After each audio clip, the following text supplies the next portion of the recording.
C'est un tournant historique. Jaguar lance son premier SUV. Il s'appelle F-Pace et il a deux ambitions. La première, booster les ventes de la marque. La seconde, s'attaquer à la référence dynamique du segment, le Porsche Macan. A-t-il les moyens de ses ambitions? C'est ce qu'on va voir.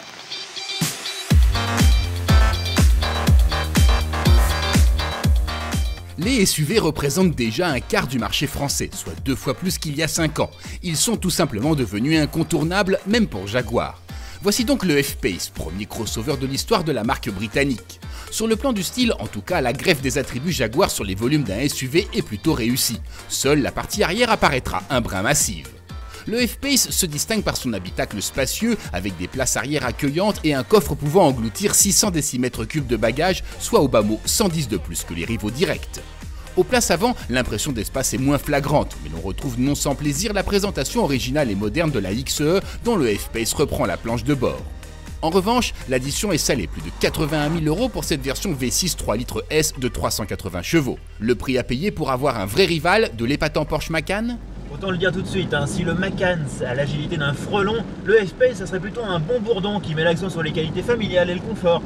Alors c'est vrai que du coup on a un châssis un peu moins agile, on a une direction qui manque un peu de franchise, des appuis un peu plus souples, des suspensions qui parfois manquent un peu d'amortissement.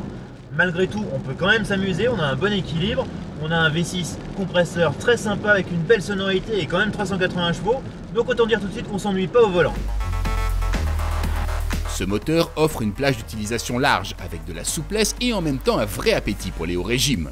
Tout le contraire de la tendance actuelle des blocs façon moteur électrique, plein partout mais dépourvu de caractère. Mais côté châssis, la référence Macan reste loin devant. A vrai dire, le F-Pace s'apprécie surtout pour son bon compromis entre confort et tenue de route. Les suspensions filtrent très bien les inégalités sans pour autant générer un roulis excessif en virage. On profite également de sièges très bien dessinés, qui épousent bien les formes du corps sans trop engoncer.